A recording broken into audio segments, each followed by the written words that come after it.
Það er sjálfsagt tap í umhyggjuhöndinni, en á ekki fyrst að vera tap í þetta síðast. Hvað gerist það í þessum leik? Bara kaflaskipt hjá okkur. Frákvöldum ekki nógu vel, erum að gera illa á henni Katar sínu, bara rosalega illa.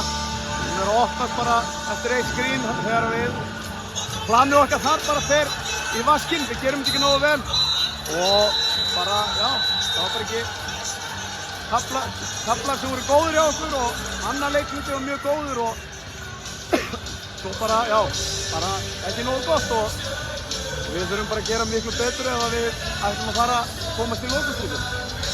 Miklu yfirbyrði hjá Keflavíkurliðið í allan vetur, tap bara 5 leikjum á tímabilinu, þeir eru búin að tapa jafnmörgum leikjum núna í undanúrslitum. Er þetta eitthvað áhyggjuefni eða eru leikar bara að æxlast svona mikið í úrslitakeppninni? Já, úrslitakeppnin er bara allt annað en deildin og það skiptir engu hvað við vorum að gera í vetur.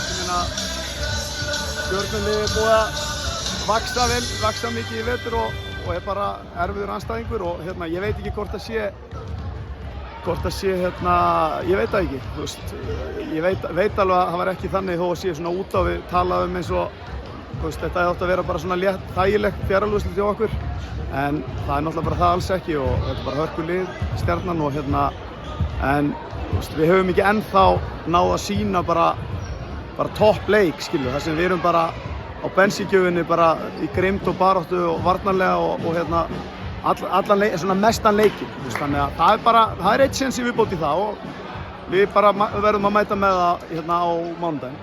Oddaleikur heima á mánudaginn, það voru væntanlega kátt í höllinni.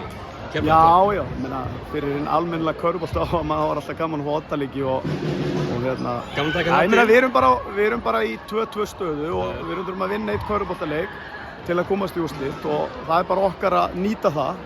Það er bara svoleiðis, þannig að það verður bara gaman. Það er gaman að fá að spila svona stóra leiki þó að auðvitað hefðum við okkur langar að komast í lokaúrslitunum og værum til í að hefði gerst núna í dag. En það er bara mánudagur. Kærar þakkir fyrir og gangi ykkur vel. Takk fyrir.